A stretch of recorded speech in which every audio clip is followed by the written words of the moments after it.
क्या सच में एक ऐसा तीर्थ है जहां केवल एक बार दर्शन करने से जन्मों के पाप मिट जाते हैं, जहां देवता भी अदृश्य रूप में आकर स्नान करते हैं?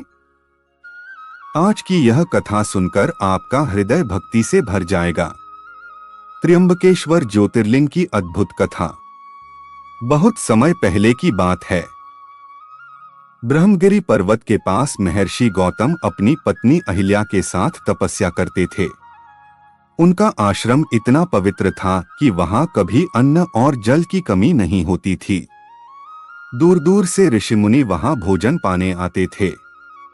लेकिन कुछ ऋषियों को महर्षि गौतम की बढ़ती महिमा से ईर्ष्या होने लगी। उन्होंने एक षड्यंत्र रचा। एक दिन उन्होंने अपनी माया से एक कमजोर गाय को गौतम ऋषि के खेत में भेज दिया। जब गौतम ऋषि उसे हटाने गए तभी वह गाय गिरकर मर गई। गौहत्या का दोष लगते ही गौतम ऋषि दुख से टूट गए। उन्होंने ऋषियों से प्रायश्चित का उपाय पूछा। तब उन ईर्ष्यालु ऋषियों ने कहा, यदि आप स्वयं मां गंगा को यहाँ ले आए और स्नान करें तभी यह पाप मिटेगा। महर्षि गौतम ने कठोर तपस्या शुरू कर दी। वर्षों तक उन्होंने भगवान शिव की आराधना की। अंत में भगवान शिव प्रकट हुए और बोले, ऋषिवर, आप निर्दोष हैं। फिर भी आपकी भक्ति से मैं प्रसन्न हूं। मां गंगा स्वयं यहां प्रकट होंगी। तभी भगवान शिव ने अपनी जटाओं से पवित्र गंगा को प्रकट किया। वही धारा आगे चलकर गोदावरी नदी कहलाई। कहा जाता है कि गोदावरी में स्नान करने से मनुष्य के बड़े बड़े पाप भी नष्ट हो जाते हैं।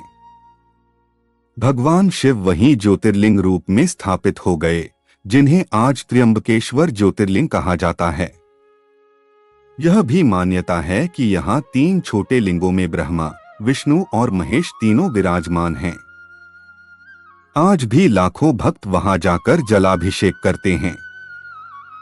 कहते हैं कि सच्चे मन से त्र्यंबकेश्वर के दर्शन करने वाले व्यक्ति के जीवन की बाधाएं दूर होने लगती हैं और उसके घर में सुख शांति आती है।